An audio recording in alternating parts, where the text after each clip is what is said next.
It's TGI Now time, back again in the K420 studio discussing real authentic truth talk, freedom of speech, and living in the now. Freeing your mind. One episode at a time. Shit, we tried. Boom.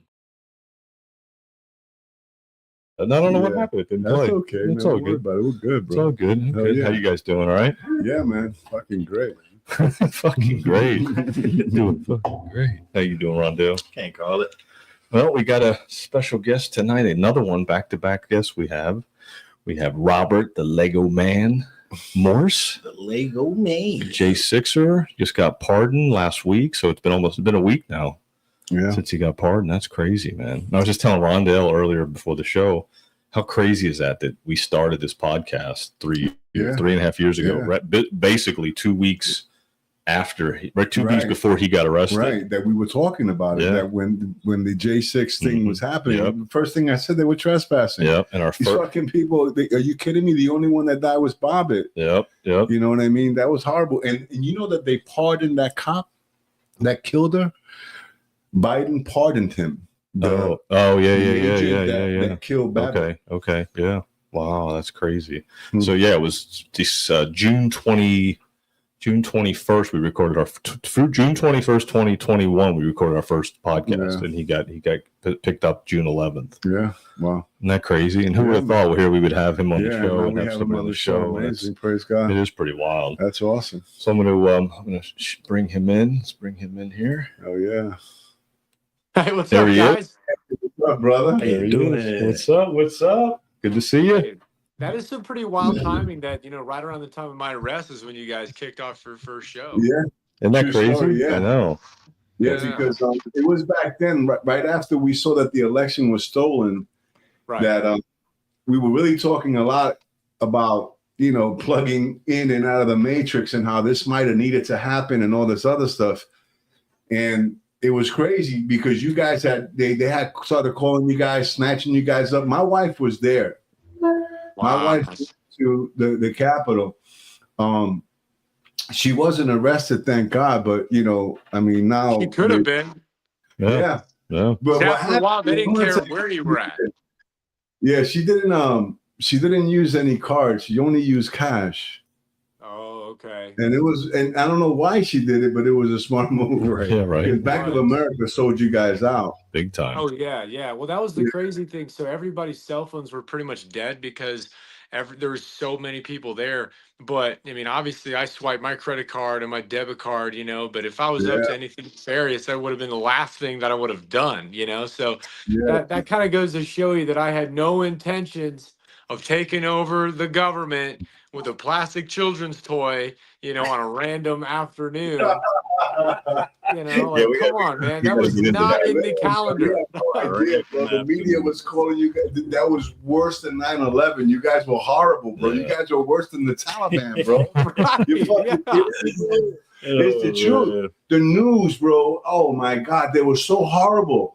Because we try to watch conservative news, but it's the same thing as liberal news. It's just a little bit of a twist. Yeah. Pretty much the same thing. So we've been listening to podcasts. People like us just speaking out, getting the information, sorting information. And we were so freaking pissed off about it because we saw it. We were looking at it and saying, these guys are trespassing. That's it. Right. So that's the interesting thing too, because that's like 2 for 2 right there, because what you saw on the TVs didn't add up on January 6th, and then what you saw on the TVs on November 3rd, 2020 didn't add up either. So that's 2 events back to back where they tried to fool the American people, and a vast majority of us rejected the lie. No, that's crazy. Wow. Tell the story about the whole Lego Man name. I was just gonna say that. Like, where So it's a good story. So, granted, I get arrested and I have no idea that any of this is transpiring. I'm getting hauled over to the FBI field office in Pittsburgh. And while the FBI is going through my apartment, they're passing really dangerous items like the United States Constitution or the King James Bible, really, really dangerous things to have in these United Socialist Republic states. But they passed through my storage area in my apartment. And in my storage area, I had a nuclear stockpile of Legos. And no shame, I like Legos. I think they awaken the engineer in all of us. Legos, bro. Yeah, but see, here's the deal: is I like the idea also of bringing some Legos in to help the students chill out in the classroom because I was teaching at the time, and they act like they find the holy grail of January 6th, which was none other than a Lego model kit of the United States Capitol. And so, yeah. Oh my God. So they That's find this crazy. Lego set at my apartment and they put two and two together. They say, wow, since he has a Lego set of the Capitol, he must have planned the entire thing. So they pin the whole thing on me. They call me the architect of the insurrection. It's in my court documents that there's a plastic Lego of the United States Capitol, and they make the claim that me and Trump and everybody else planned January 6th with my Lego set. That's cool. The Lego man. Yeah. Wow, that's Yeah. great. So that's how I got the name. The feds try to take it into court, and the judge ends up looking at the evidence and says, "How is any of this possible if the Legos are still in the box? Legos were still in the box, man. It wasn't even open. Oh my God. No, That's crazy. Wow. Unbelievable. You know what I'm saying? Whose job was You don't understand, I mean, I don't know how much information you got inside, but from the outside, I mean, both news, the conservative and the liberal news, I mean, the liberal news had you guys, I mean, seriously, Ocasio-Cortez was saying it was worse than 9/11, worse Right. than anything, you know what I mean?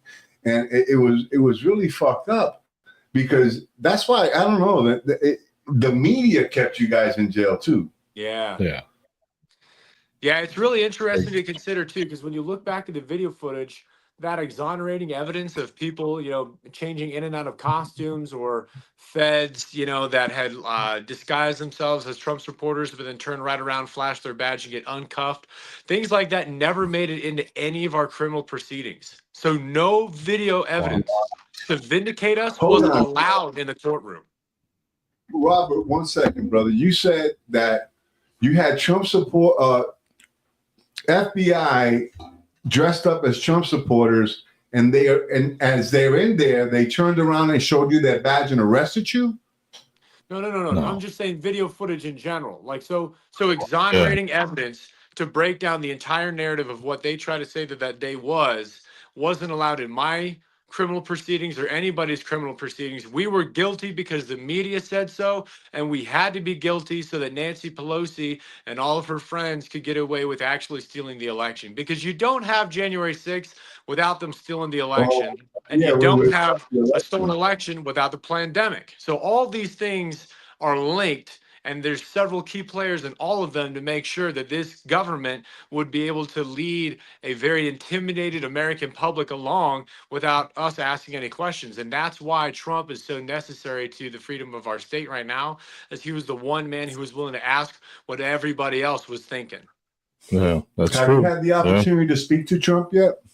My mother has on several occasions. I think Trump is pretty busy right now, but in the time period that Biden, the imposter president, was defiling the White House with his presence, my mom got to speak to Trump numerous occasions. Went to his mansion in Florida and several times in Jersey. So I think he knows who the Lego Man is. It's kind of cool.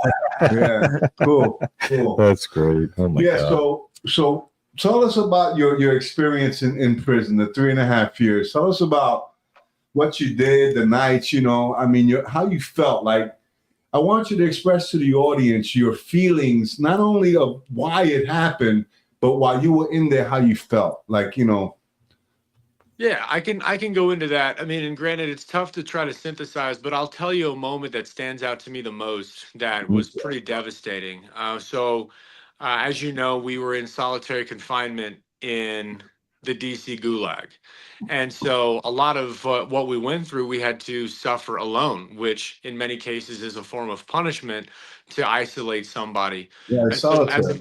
so I'm in solitary confinement, and I'm in the DC jail, which obviously is, a couple blocks away from the Capitol, which is wild to even think about. But I look out my window of my cell door, and I look up and there's a little TV on the corner, and the TV is showing the Afghanistan pullout. And it's showing that plane go off the tarmac with all these people running behind it, trying to get on. And it was just devastating to me to feel as though that my worst nightmare had truly become reality, where everything I fought for in that country, everything that I had sacrificed, was literally going up in flames. And I was being called a domestic terrorist, even though I hunted terrorists down in that country. Here I am being held prisoner in my own country's capital. It was just such a whirlwind of devastation. Like one of those components is enough to level a man, but I felt as though that I was being, just crushed into powder at that point in time. It was really, really bad. But I also realized that I wasn't the only one. So here's another little story I can tell you about, to kind of elaborate on prison life. A lot of us guys in 2021, we were still public enemy number one because the truth hadn't really leaked out as much as it has today, where the grassroots support for January 6ers is none other. Like I walk down the street today, and if someone knows who I am, they stop me in my tracks and thank me. I haven't had to pay for a meal ever since I got here in Reno, Nevada. It's amazing. The public loves the January 6ers. But what I can say is, in the beginning, all people knew was what the media was trying to tell them, which was that it was worse than Pearl Harbor. And all my friends and my family were leaving me one by one. A woman that I was dating for an entire year dropped me within 2 months of me being arrested, because the media was accomplishing its goal of intimidating everybody else not to stand up and to demonize these people. So, but anyways, I wasn't the only one that was suffering this way. I wasn't the only veteran that was locked up at the time. And a lot of my friends that I was doing time with, they were starting to say the word suicide way too much for, comedic relief, or it was like, I think people are really going to start killing themselves in this prison. And so a friend of mine, we kind of had a little bit of a conversation about, how do we save these guys? How do we make an impact, if you will, to try to turn this ship around in here? And we know that morale is such a huge factor. Napoleon actually points that out, that it can make or break an army on the battlefield. But Jeff Sable and I, another domestic terrorist, right, like me, we figured out that if we put together some comedy shows and some talent shows, we can actually boost morale like the POWs in Vietnam used to back in the day. So we took a page out of the book, and I organized an event like this. I called it Hopium Den. And so we had our first Hopium Den, and I kicked off the show. I got dressed up, and in front of 80 grown men in prison, I sang the song from Mulan, "I'll Make a Man Out of You." And I had crowd participation and everything. And then there was 9 more acts after that. But I will say this, that the positivity in the room was literally tangible. It was like I was walking through a cloud of happiness. And not like y'all are over there. I mean, like a real one, So I'm just saying, like, No, I dig it, man. yeah, it was cool, man. Like I had an experience to uplift the morale in the room through God's grace and the courage that He gave me. I was about to say that was a spiritual experience. Yeah. Last week we had a guest, and one of the things that I truly believe is that all of you were called. I mean, many are called, but a lot of you were chosen, like yourself, writing the book, you're out there speaking. So these are the things that, God allows things to happen for a reason, because even Paul, spent time in prison for something that he didn't do, for speaking his truth. You understand? You were speaking your truth and believing and knowing that the election was stolen. All you wanted to do was be a voice. Hey, listen, I don't agree. That's it. But that's it. I feel that they entice you. But the whole point is just that it's amazing that you guys went through all that. You know what I'm saying? So Well, thank you very much. It was pretty wild, and I will say that that's what it says in Genesis 50, where when Joseph finally reconfronts his brothers after having gone through the hell and back that he went through, whether it be sold into slavery or do 2 years of incarceration, only to be remembered happenstance, and then be uplifted to the second in command of Egypt. He lets his brothers know that what you designed for evil, God always intended for good. That's And so right. that's exactly what not only happened in my life, because I'm a better man, I'm a better Christian now because of what went down, but I think our nation is finally ready to actually intimately make America great again because of what we went through, because of these 4 years. So for example, like I'm not going to wait, I don't want to ruin the book, but I do say close to the end that could you have imagined if they'd have stolen 2024's election Oh my God. and there was no Trump to save the day? Yeah. Oh man. So Yeah. it had to happen in 2020. It had to be stolen in 2020 so Trump could come back better and stronger than ever. We had to go through the most insane campaign trail in American history so that America could find its guts again and then be willing to fight to take this country back. And so I think that back in 2016, the slogan "Make America Great Again" was just a slogan. Now it's a way of Huh. life. Yeah, right. Oh, MAGA. You kidding me? My wife is MAGA, bro. Yeah, My man. wife is MAGA. Yeah, she was awarded an achievement award from the congressman. My wife is in it, bro. That's awesome. She actually wanted your information because she's the president of the Republican club out here.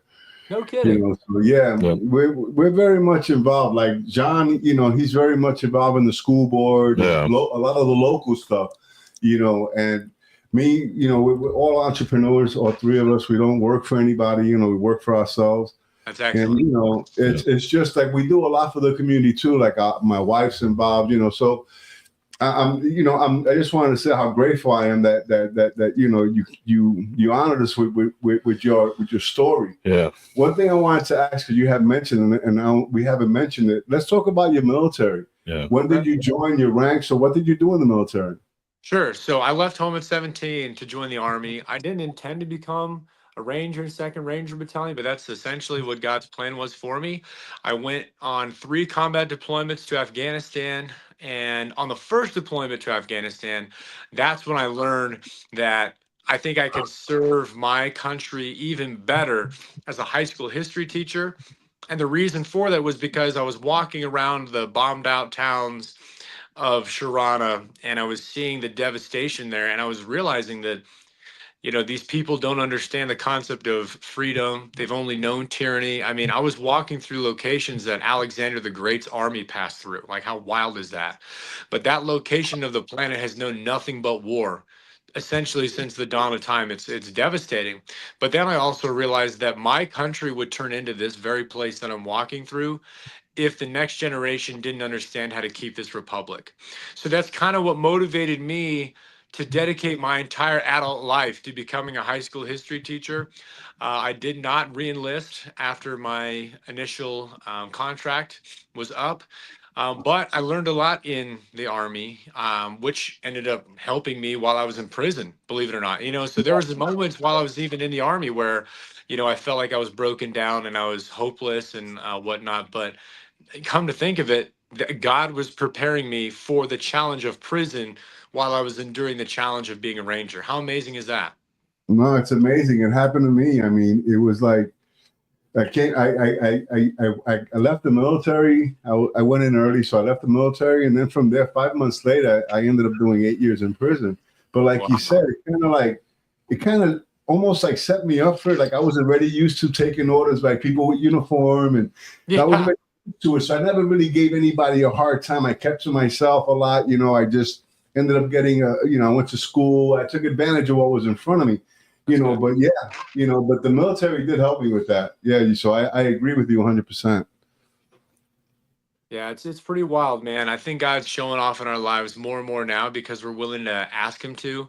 While I was in prison, and I'm sure you can relate to this, you have nothing but time on your hands. So you kind of get to decide if you're gonna grow or not, And so I chose to grow. But one of the things that came to me while I was incarcerated was that there's what's known as a trust transaction.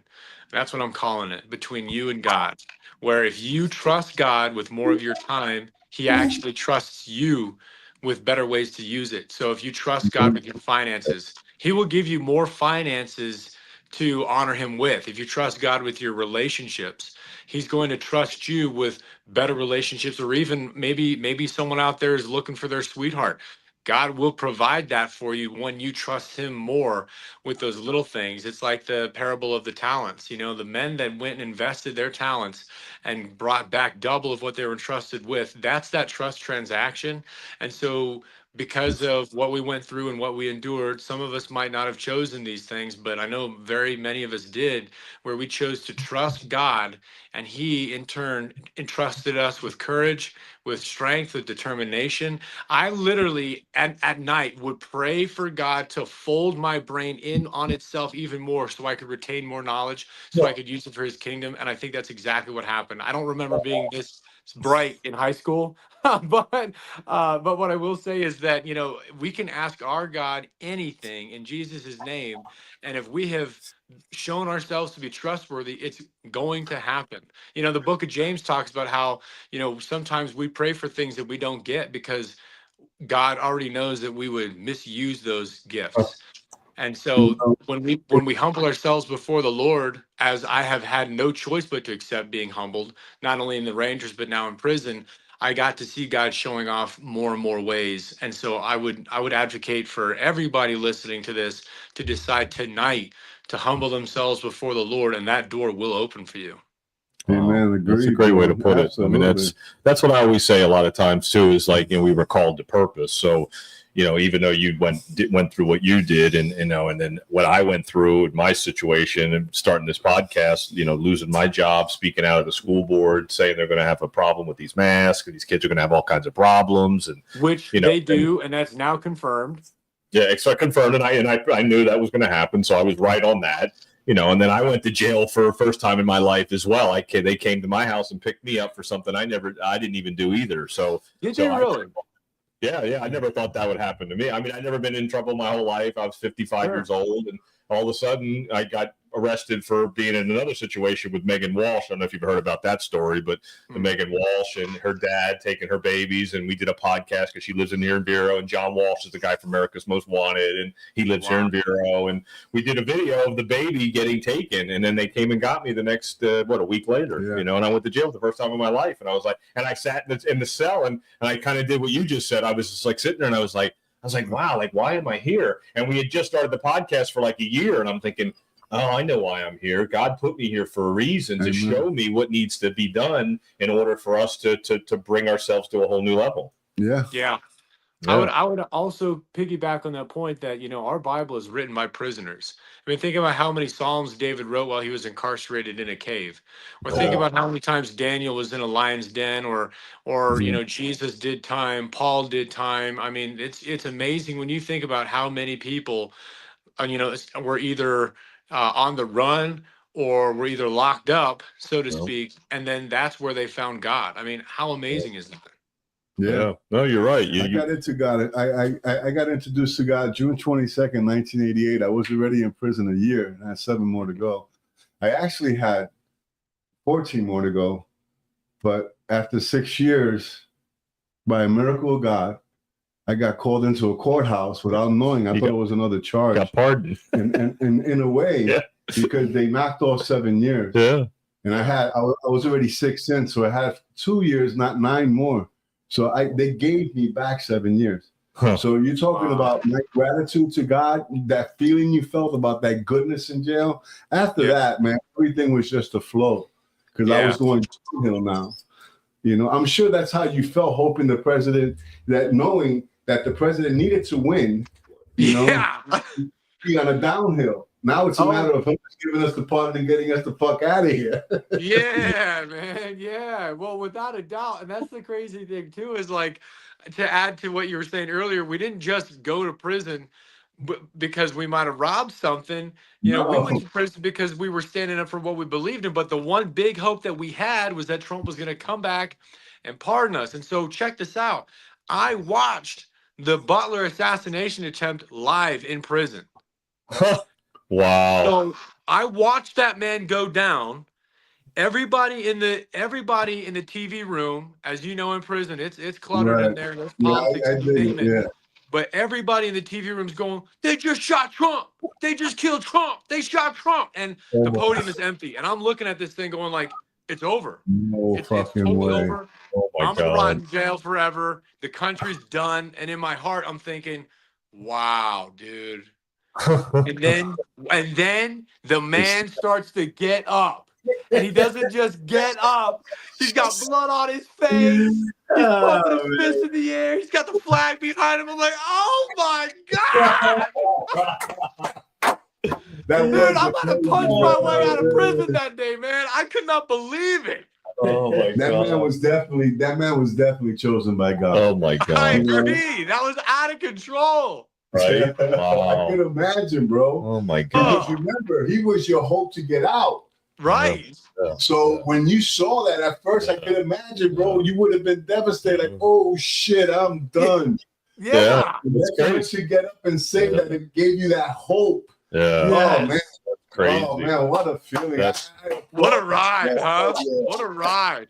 And we, Yeah, bro. and we always say, like, we've been saying on the podcast for the last 3.5 years, like, you know, they're always like, oh, they're going to get Trump, they're going to shoot Trump. And I always just kept saying, no, he's got to finish his mission first. He's not done yet. He's got a little bit more to do. They're not going to kill him. Even when I saw that he got shot, everything like that, I was like, no, he's going to finish his mission because he's got to get guys like you out of jail, number one. And number two, he has to give the power back to the people. Yeah. Then God's going to pluck him out of our reality, and then he's going to pass away. So a lot of the people that weren't on the board with the whole Trump thing for the last 4 or 5 years that came around and started to awaken, they're the ones that are going to be devastated because they're not going to realize what they missed with this man all this time, and he's going to be gone at some point, you know, because he's not going to be around forever. God's going to take him at some point. I know. So, but I mean, the man got energy like a fucking engine. I know, it's insane.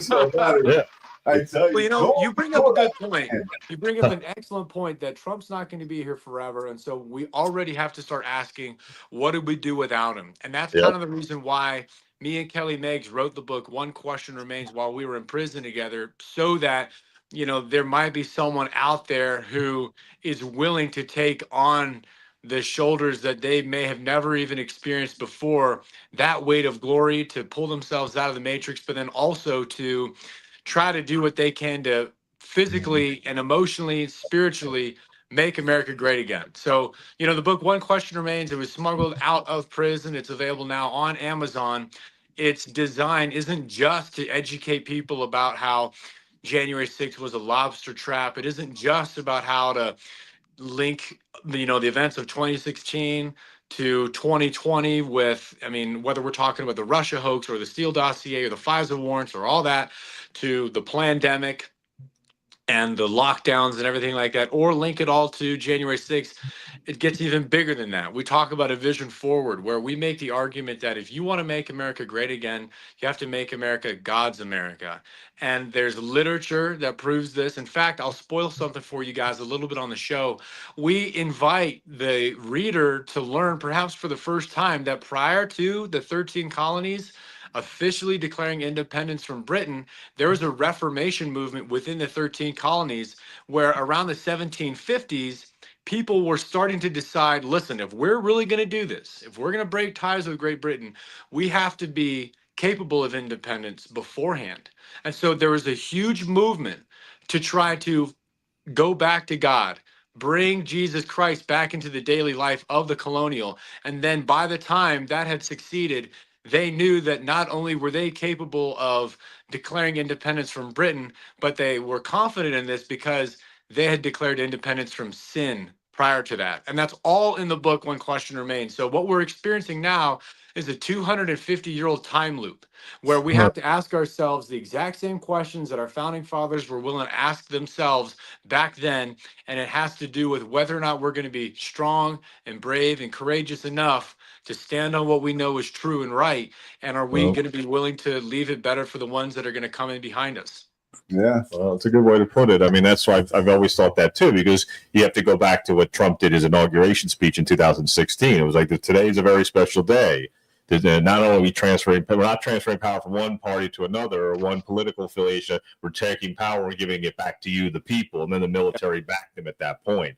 So that's when it all began, and now he's got to finish it. That's a great way to put it. Yeah.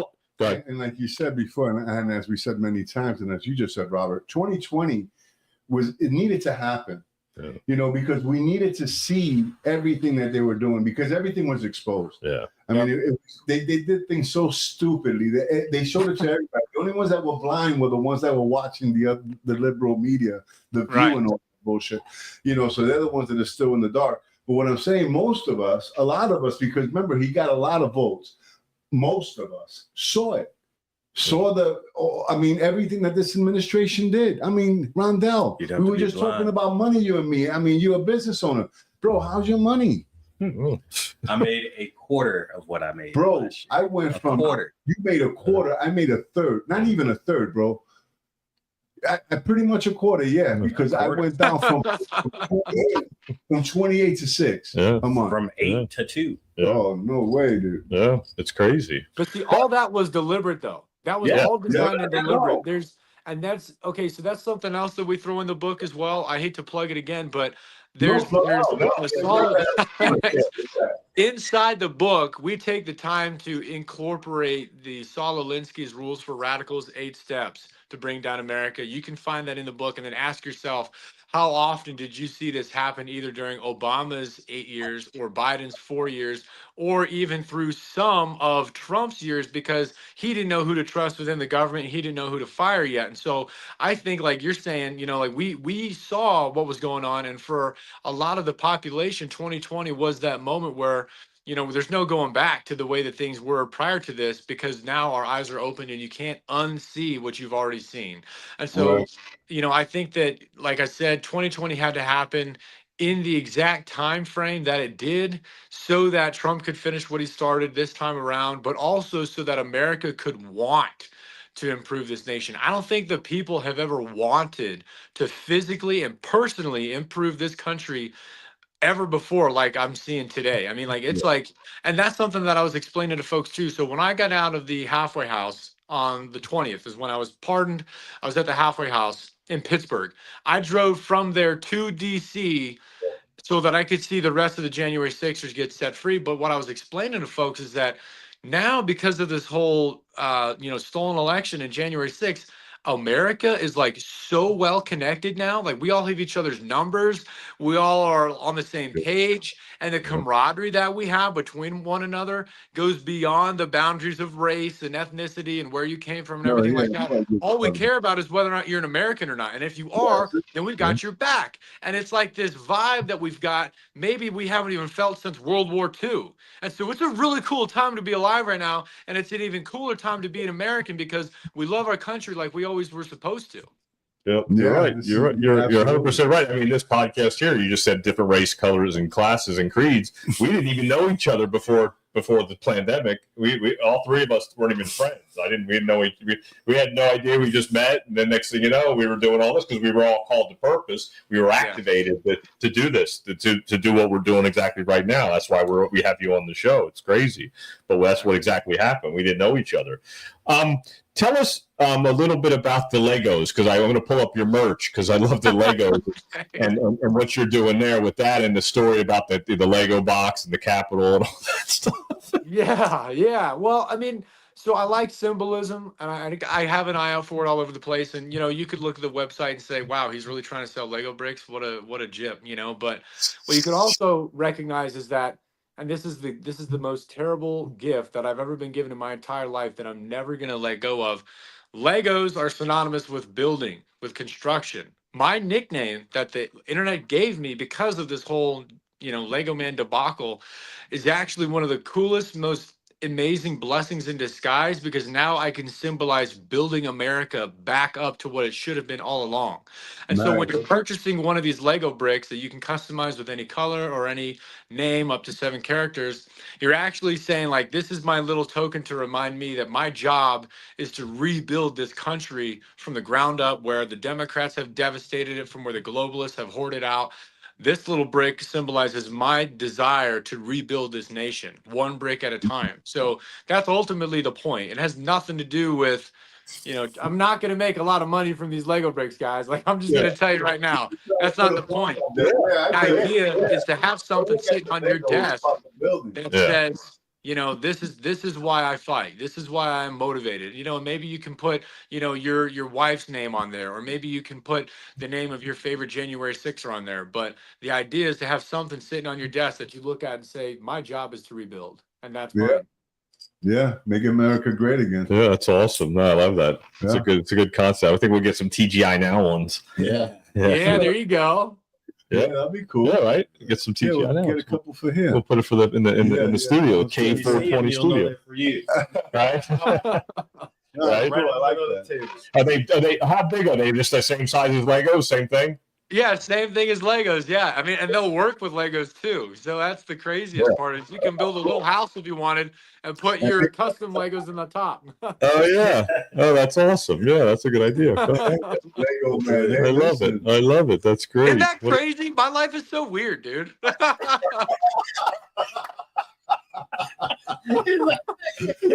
Well, bro, think about it though, dude. He grew up like with the worst gift was a fucking Lego. Next thing you know, he's a Lego man. Yeah, right. Yeah. Wow. But what's wild though, Robert, is that you already. I don't know if you. I look at things this way. So like before we come here in this physical body, we write our story, and so you basically wrote that into your story already. You already wrote that. It wasn't an accident that they called you the Lego Man when you walked into the cell. It was you already wrote it before you came here, and now it's on your website and you're doing it already. So it was already in you.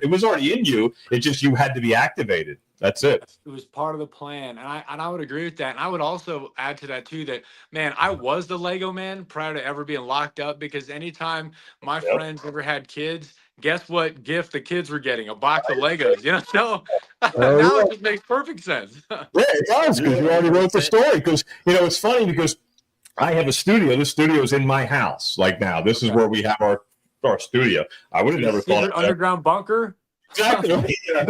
I never thought I'd have a little podcast studio in my house, in my one of my bedrooms, and like if you told me that 5 years ago, I'd be like, "Oh, what are you talking about?" Like that's crazy. But I was on the radio. I did radio, so it was my practice to do the things that I'm doing now, and same with everybody else. Eddie was selling cars. He was doing commercials.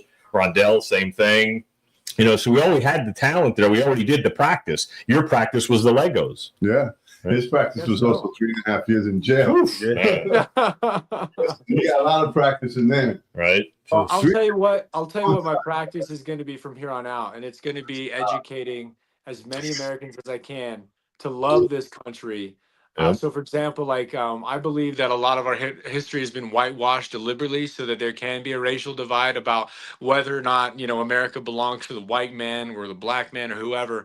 But so, for example, if more students were aware of an individual named Peter Salem, he's one of the first black patriots of all time. And this guy was a freed slave who had requested from his slave owners, let me go so that I can fight in this revolution for two reasons. One, so that these 13 colonies can declare independence from Britain, but that two, in the new world that we create when we're successful, we can eradicate slavery from here on out. And so Peter Salem is an amazing character in history who was standing within that crowd of 77 men that had a show off with the 500 British regulars at Lexington and Concord when the shot heard around the world was fired. So Peter Salem is an incredible human being that should have been included in our nation's history books so that young black men could grow up and want exactly what Peter Salem was all about, a purpose to redeem their nation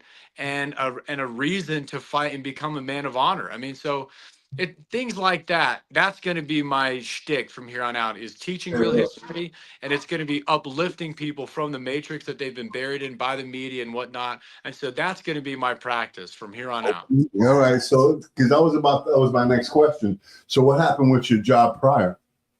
So I was definitely fired. I mean, they did not keep it slot for me, but the sad thing was the sad thing was, while I was in prison, the state of Pennsylvania filed a lawsuit against me to legally remove my teaching credentials from me because they claimed that I violated moral turpitude. Okay. Wow. Even though you can allow trannies to have, talks to kids and tranny story hour and stuff like that or whatever, I violated moral turpitude at January 6th. I mean, But they don't stand for anything, really. So the game plan is to sue them back, get my credentials back, and then go back into the teaching field. Oh, yeah. The other good thing, though, you had said before about it's going to be your new practice, teaching history, the truth. Now, schools are going to regulate that. Remember, now if you could have a forum, Yep, your own classroom, your own platform, where you could teach not only 30, but maybe 150, 200, 1,000 at a time, and teach them true history, teaching young black men, like you just said, going into the ghettos, getting an auditorium where no one's going to regulate what you have to say because it's true. Yep. And you can speak not only to 20 or 30 kids, but to 1,000 kids. Yeah. Well, you know what? I'll tell you another story from prison, and this one's beautiful. And then this goes exactly to what you're talking about. So, and you'll probably dig this the most. When I got to Northern Neck, which was in Virginia, Northern Neck Regional Jail, Warsaw, Virginia, the intake pod's about big enough for 80 men to uncomfortably sleep side by side. And at one night, I think it was like my first or second night, someone had found out that I was a history teacher. And so, the lights are off and I'm sitting upright on my bunk and I'm explaining to somebody, one of the brothers there, about the Battle of New Orleans. And I talked about how, though the War of 1812 had been concluded, the word hadn't reached down to New Orleans yet. And so the British, Pakenham, was invading the Mississippi River, and the intent was to cut off all westward expansion from the Mississippi River for the American colonies that British forces were trying to impede. And so Andrew Jackson goes down there to hold off, the British invasion. And there were so many people that were willing to show up and fight on behalf of Andrew Jackson that orders had to be given in 5 different languages. You had Choctaw and Creek Indians, you had freed slaves, you had French pirates, you had all kinds of different regulars and militias. So you had all walks of life. Color was not a problem back then in one of the greatest battles ever fought on American soil, because we wiped out like thousands of British. Pakenham got shot. I mean, it was a successful day, for our country, really. But as I'm telling this story, and this young African American man's looking up at me, his eyes are so wide like this, and I get a sense that I'm being watched. Yeah. So I look around the pod, and I'm realizing that every young African American man is sitting there silent, or listening to me speak. And the thought entered my head, wow, I wonder if this little bedtime story that I'm telling to this young black man here is one of the first times he's ever had anyone sit beside his bed and tell him a story at night, like every father should have back in the day. Wow. And it really cut me deep. I'm like, man, a vast majority of the men that are inside this building are only here because they didn't have a father figure out there who loved them enough to tell them a bedtime story. One that was, exciting, but 2, one that really plucked the heartstrings of every American. And so at that moment in the dark, I realized, that's going to be my purpose when this is all over with, is to teach young men, regardless of color, that we have a beautiful American heritage, but also to be that father figure so that these men would want to take my place when the time comes, and maybe take Trump's place, who knows? But that, again, is another reason, that I'm motivated, but it's another story that you're interested in hearing about how it felt in prison. It was always bittersweet. Like, yes, I was in agony, but I found so much purpose. The Bible talks about how the fields are plenty and the workers are few. That's what prison is like. And I honestly feel as though that it was an honor to do time for a multitude of those reasons. God. Damn, man. Hey, listen, I never said I was arrested. I always said I was rescued. Yeah. So wow, it's truth, because it was in there where I met the Lord. I got educated, and I'm, like I said, today I live a great life. I have an amazing wife. I have 4 children, 6 grandchildren. I own a gym and a cannabis dispensary. It's life has been good to me. So and I always feel blessed because if I would have continued to live the life that I was living, I wouldn't have been here today. I know that God put me out because because many are called, but few are chosen, and I know I was chosen. Because I'm a praying man, and I'm always open for prayer. When people say I'll pray for you, I say no, let's pray. Yeah. I mean, I'm not going to pray for you. Let's do it now. Yeah. And because the Bible says, like you had mentioned before, where 2 or 3 are gathered together, he would do anything that we ask for. And a lot of times, God's best answer is no. Yeah. How crazy is that? We don't want to hear no, but sometimes the best answer is no. Yeah.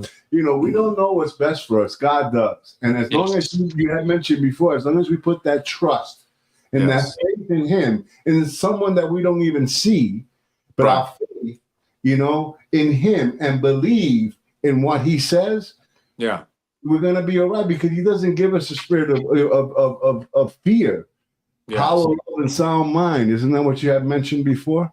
That's right. That's right. That's what God gives us. So that's what you had. You had that power, the love, the compassion you have for that young black man. You know what I mean? That's the love. And you have sound that's mind. The type of love that surpasses all those boundaries, and that's why the kingdom of heaven is preferred, regardless of what color of a man you are. Because you didn't take your experience and your story was like, well, this is what happened, blah, blah, blah, look at poor me. No, you educated. You gave him a story, something that gave him relief, peace, made him feel better about himself. You don't know what happened to that man. Right. And he probably changed his life. Yeah. Trauma, there's trauma. His word dispels. Yeah. It's our words that attract people. Yes. Remember, it's the word of God, because it says that the word becomes flesh. Mm-hmm. And that's what you did. That word became real to him. Yes. It became substance. Yeah. That's a calling, man. You're chosen, brother. Thank you very much. Well, I think everybody in this conversation is chosen, and I'm glad that you guys chose me to talk to you guys tonight. Because it's been an absolute pleasure. And I will say that, in last but not least, that I think that if our country is willing to trust, because in the Bible, we're never asked to understand, we're just asked to trust. If we're willing to trust God with little things, I think we can trust him with big things. And I think that, this is, again, something that's, ripped from the book. But there's a phrase that either the admiral of Japan or the emperor at one point in time in World War II said that they had awoken a sleeping giant by attacking Pearl Harbor. And I think that you're going to see that giant wake back up. The American people is going to wake back up, and we're going to find that righteous authority and power from the only source that we don't have to regret. And that is from our God, our King. And so I think that hopefully, and this is something that I want to see because I'm going to work for it, we're going to see these days renewed, and we're going to see an American Renaissance. And there's an excellent line from the book called West with the Night, and I would highly recommend it. But essentially, one of the characters in the book says, "Never hope more than you work." And I think that in this sense, we can swap out the word hope with pray. So never pray more than you work. And so, I'm a praying man as well, but you're not going to see me praying in my room by myself. You're going to see me praying, while I work, and we can do both. Like in the book of Nehemiah, it says, have your building utensils for the wall in one hand and a spear or a sword in the other, so. And if the Bible is literally called the sword of the Spirit, then that's what we're supposed to do: work with one hand and pray and fight with the other. And and it also says in the book of James that I'm going to show you my faith by my deeds, and faith without works is dead. And so I think that if we're going to have the faith that God is calling us to do, we can show him our faith by our deeds, and personally contribute to making America great again. We all know what we need to do. We've been walking past that problem all day for the last 5 years, whether it's you got to clean the sink, or you got to do the dishes, or that light pole is just leaning too far, and I drive past it all the time. Man, what is stopping any of us from fixing that problem? Nothing. You're Nothing. right. And if everybody's willing to fix that light pole or do the dishes or fix the crack in the street or whatever, everybody tonight made a commitment to doing that, our country would literally be fixed before Trump leaves office. Well, Yeah, it's true. absolutely. It's true. No, absolutely. Well, remember, Trump talks about the celebrations that are going to begin, starting in May and June of this year, and then going all the way to July 4th of 2026. So, Yeah. so there's something in the works, which is coming, like you said, a renaissance, and he says that as well. Starts with accountability. Accountability starts with accountability, which is what's the first phase we got to go through first. We call it the year of abundance, but we're going to put in the plug for our sponsor, Caps. Yeah. I got to tell you, I had asked for a specific sandwich, right? Steak and cheese, and they made it delicious. Was it good? It looked good? Oh Okay. my God. And we always get a good pizza. They make great pizza there. So if you guys are out there looking for a nice pizza, a nice place to hang out, check out Caps. They're off of Oslo and 27th. John is always in there. Tell them the big guys from TGI Now sent you. I'm telling you, they got beer, wine, they got a game room, they got Pac-Man. Man, yep. It's just a chill place, and it's not going to break your pocket, and it's a nice family atmosphere. If you guys want to check them out, old Cap used to be an old boxer, so you guys may want to talk to him, So, yeah, it's just a chill spot. Yeah. And they got a party room, too. Yeah, they do. Yep, Yeah. they do. They got a good So party. they need to call them. How are they going to reach them, John? Give them a call, 772-770-2277 or CAPS, capspizzamenu.com. Knocking out pizza since 1987. Amen. Right? They got some good ones They there. got some good pizza, man. So it's just a I good see spot. what they did there. What's that? I see what they did there. They got a good little one. It's good. I got one of those. Yeah, I know.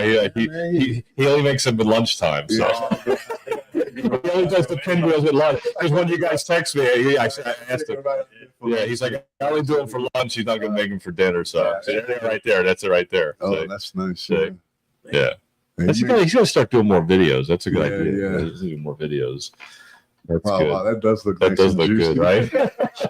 That looks good. Yeah. Makes you want to start taking Yeah, we're gonna eat some right here. Once yeah, we we finish can eat up in a here a minute. little bit. But listen, John, I always say, because I know you're listening, John, thank you so much. We always appreciate you, man. Yep. You've been sponsoring us from day one. And Vincent's, a couple of times did, but you've been there all the time. And we're so grateful for you, brother. Just wanted to say thank you. And when you going to come back on the show? Yeah, right. I keep trying. He's too busy. Right. I'm telling you, he's just too busy. Every time I ask him, like, I can't. I was gonna Too bad you're not here. You could have enjoyed some of this good pizza. I was going to ask him to come on because we were going to have Robert on. It'd be a good show for him to sit in on, but he's still busy. So That's cool. it'd be good. Let me get this down out of here.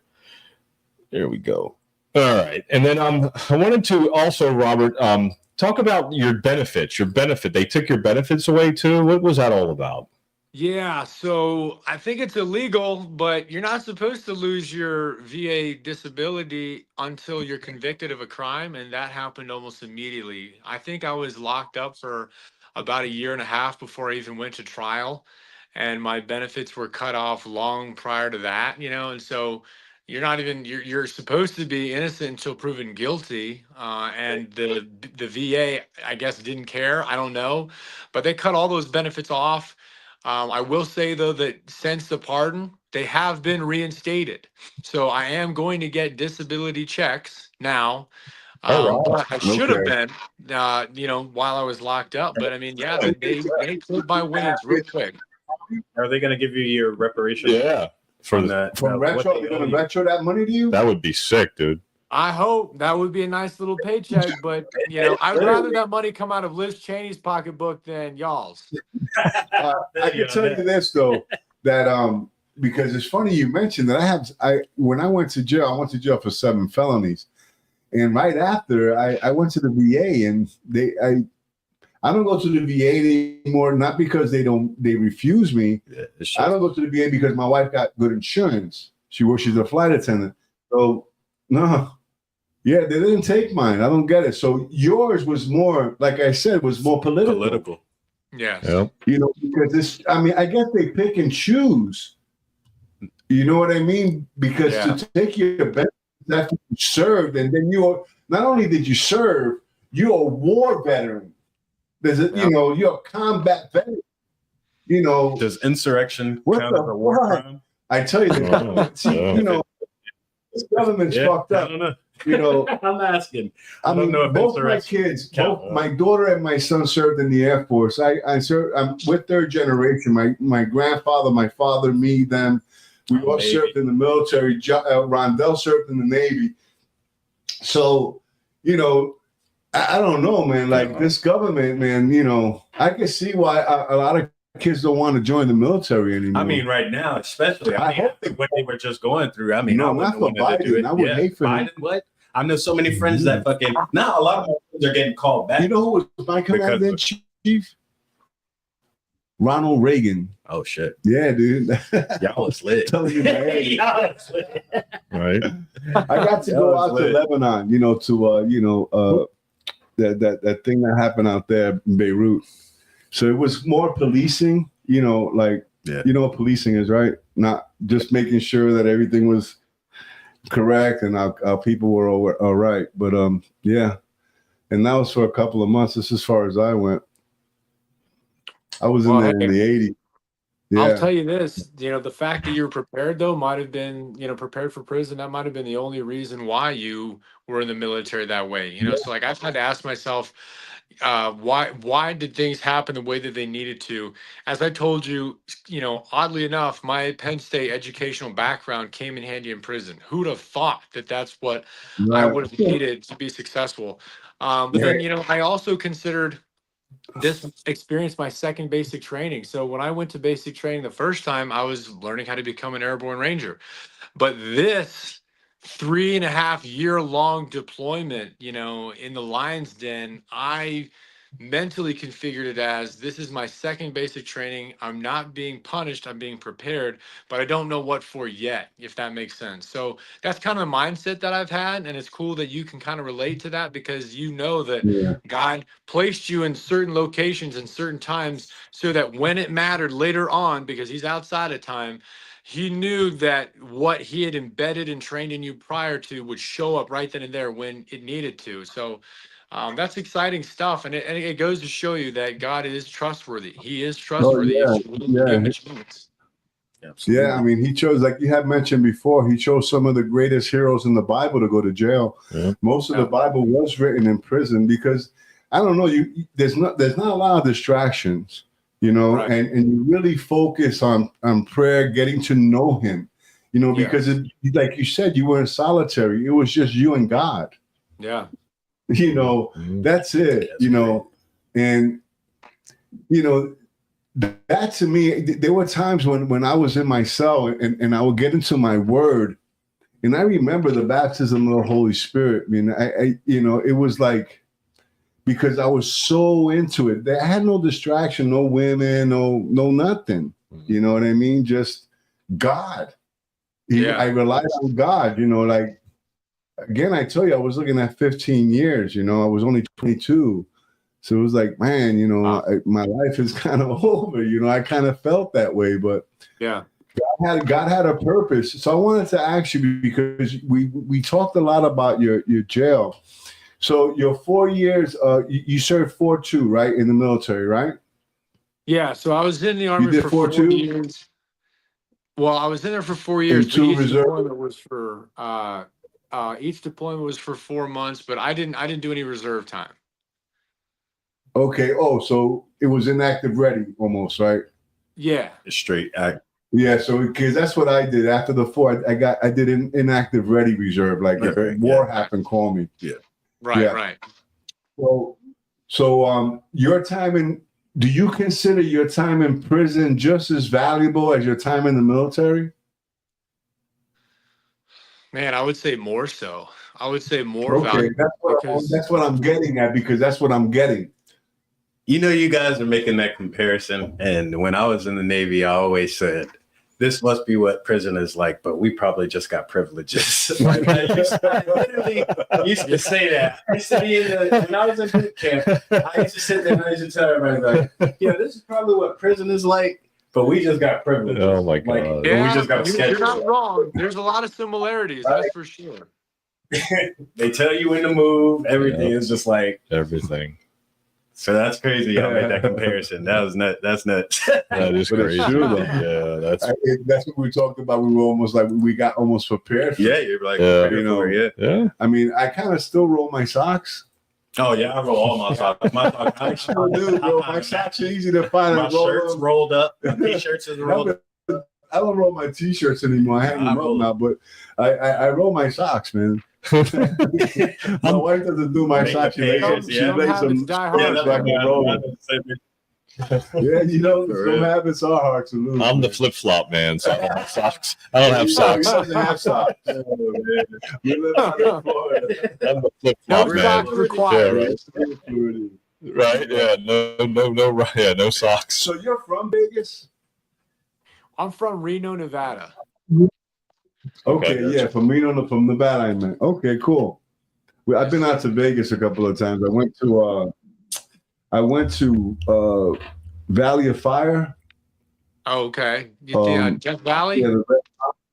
Yeah, and we camped out there, and I did Lake Mead a couple of times. Okay, cool. I'm not a gambler.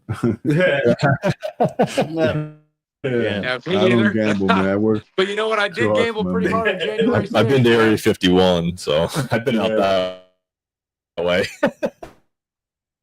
There goes what you spoke about. You see that?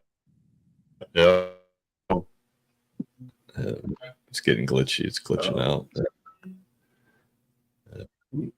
Yeah, we're here. We're Okay, we're cool. breaking apart. I got you. yeah, we're It's almost time for us to. We're losing you. Yeah. There we go. Go ahead. I'm sorry.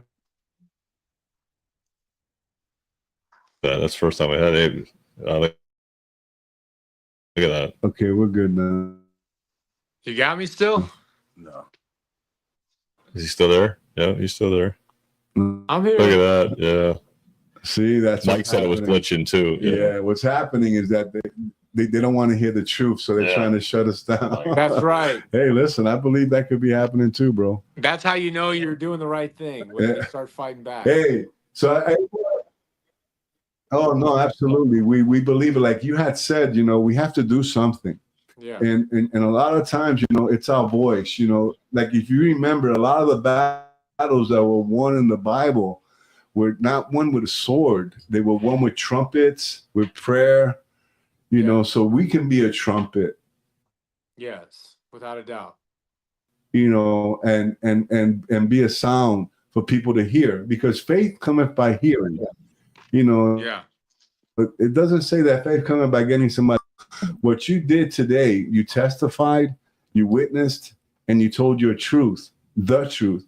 And that in itself is amazing. And I want to thank you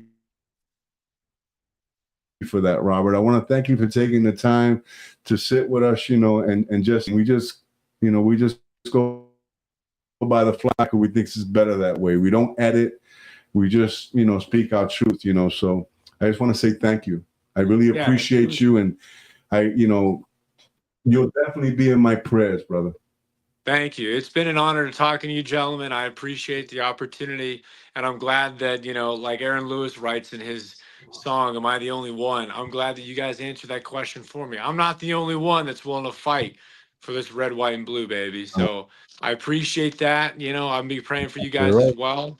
And keep spreading that truth out there, because whether you know it or not, you guys are actually soldiers fighting the culture war right now as you speak.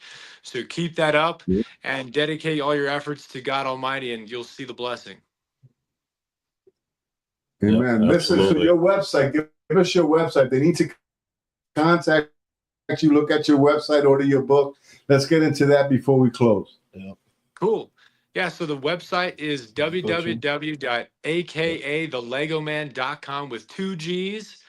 There you'll find the book. You'll find the Legos that we're selling. We call them Freedom Bricks or whatever. But you'll also find a lot of my story, my background, the literature that I've produced while I was locked up. So a lot of different resources to kind of understand who I am as a man and what my mission is moving forward. And I also recommend some additional literature to kind of get on the same page as me as well. So for example, we advocate for this in the book, One Question Remains, that's available on Amazon now, but also on the website, 5,000 Year Leap. It's a book that makes you proud to be an American, even though you didn't really know how to verbalize it. So yeah, the website www.aka.thelegoman.com with 2 G's has a lot of resources for you, Okay. and it's also got a contact us page on there, so you can send us an email.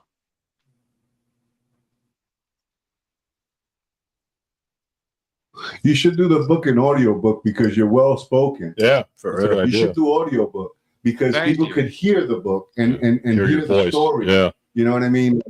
Yeah, I think because a lot of people do audio book today. I do. I do too. Yeah, You know, like I do audio book. I'll read the book, but I like to do audio book because I do it as You I can play walk it in the car. mornings. Yeah. Yeah. Sure. So thank you again. We're gonna plug in the website on this particular show. So just plug into the website. Make sure if you guys got anything, check out his merch, man. Get a Lego. We're gonna get some. we get some Legos. Yeah. And just want to say thanks again. Let's support this man. Keep this man in prayer, and just go with it, man. God bless, bro. Hey, God bless you guys. It's an absolute honor and a pleasure. We'll talk again soon. Keep up the good fight. Amen, amen, Absolutely. amen. Appreciate you, brother. All right. There we go. Wow, that was awesome, man. That was good, Wow, right? That was That was really great. good. That man, what I would like to go and meet this guy, take him out to dinner, hang out with him. Yeah, right. And me and him could fucking chat for All day. hours. I know. Fuck, I already know. Yeah, no, he's great. Yeah, And he's I've listened to him on the To the Point podcast, and he was on Binford Chronicles too. So I've listened to other shows that he's done. We got him Yeah. after he got out, so they talked to him when he was still in. We got him when he's out. So it's Yeah. kind of like a good balance. Yeah, like so it was it like worked out, because yeah. I was able to listen to him talk while he's still in, not knowing what's going to happen, not knowing if he's going to get pardoned, and then here we are with him today, and he's out, and now he's going to do his thing. You know, crazy. I know. Yeah, I know. Isn't that crazy? that's awesome. Yeah. So I'm gonna reach out to him. So make sure you guys share this show. Yes, definitely. Yeah. Share this show. Yeah. This is something that really needs to be heard. I mean, he spoke a lot of good stuff. You know, Yeah. I mean, he brought out the word. You know that we're about but we're a 420 podcast, but we're all believers. Yeah. You know, Yeah. so I'm just letting you know, man, that everything that he spoke was truth. Yeah. I mean, I could have, you know, and you know, You didn't have to I'm refer. well- You didn't have to revert to it. Yeah. the brother Yeah, speaking yeah. truth. You know, so Yeah. just support the book. Check out the book. Make sure you guys go to the website, which is www.aka.thelegoman.com. Yep. Okay, That's it. and order his book, his merch, and Yep. just want to say thank you guys and share the show. Yeah. Definitely share the show. It's a good one. That's for sure. Oh, Oh, All right. God bless, brother. All right, guys. Stay human. Love, peace, change. We out.